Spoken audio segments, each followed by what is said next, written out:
Dalawang beses ako namili kaninang umaga mga mare.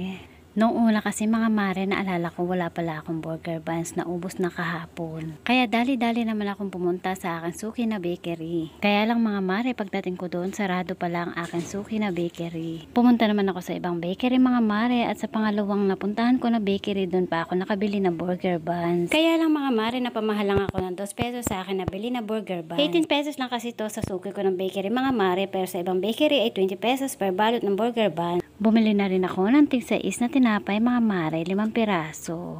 Nalimutan ko lang ang pangalan ng tinapay na to mga mare, pero masarap ito mga mare. Huwebes Santo na nga pala ngayon mga mare, kaya nga pala sarado ang suki ko na bakery. Sa sobrang busy kasi natin sa araw-araw mga mare, sabayan pa ng mga problema at stress sa buhay, ay nakakalimutan na natin ultimo mga petsa pati ang araw. Malapit ko na nga rin malimutan pati sarili ko mga mare.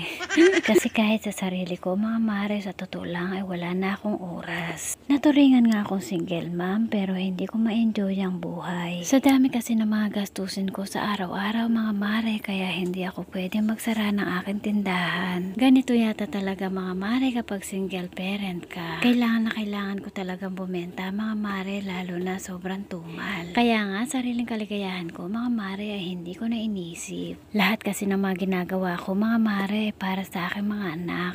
Ilang weeks na lang mga mare, meron na rin ako sa wakas nagagraduate na anak. Criminology ang kanyang kurso. Siyempre excited dahil bilang magulang ay wala nang singsasaya pa ang may makapagtapos sa ating mga anak sa pag-aaral. Kahit papaano ay mababawasan na ang aking mga gastusin. Lalo na sa tulad ko mga mare, bilang single mom. Ako na ang nanay, ako pa ang tatay ng aking mga anak. Kaya sa totoo lang mga mare, kung minsan dumarating din sa akin ang pagsuko. Dahil tao lang din tayo, napapagod at nagsasawa kung minsan sa hirap ng buhay. Inisip ko na lang mga mare na lahat ng aking ginagawa ay para sa aking mga anak. Kaya kailangan kong lumaban at ipagpatuloy ang buhay. Dahil kapag sumuko ako, kawawa ang aking mga anak. Wala naman kasi silang ibang aasahan na tutulong sa kanila mga mare. Kaya minsan sinasabi ko talaga sa kanila na kapag wala na ako dito sa mundo ay kawawa na sila. Siya nga pala mga mare, nakapamili na naman tayo Kaltromega ng karagdagang kita. Isa na naman kasiyahan natin bilang small business owner mga mare, ang makapamili tayo ng karagdagang kita na to. Biruin mo mga mare, nasa Copico Blanca twin pack ay nakabuy 20 get 2 free. 32 pesos na ang karagdagang kita natin dito mga mare. Si Lucky May Pancit Canton extra hot naman mga mare, nakabuy 10 get 1 free. Karagdagang kita ulit ng 17 pesos mga mare. At si Butter Coconut naman mga mare, may pa-free naman siya ng Lucky May Chicken. At si Nissin Wafer Choco naman mga mare, may pa-free siya ng Lucky May Pancit Canton Calamansi flavor. Karagdagang kita ulit mga mare ng 17 pesos. Hapon na mga mare, pero meron pa tayong pahabol na binili ng RC Cute 1 key.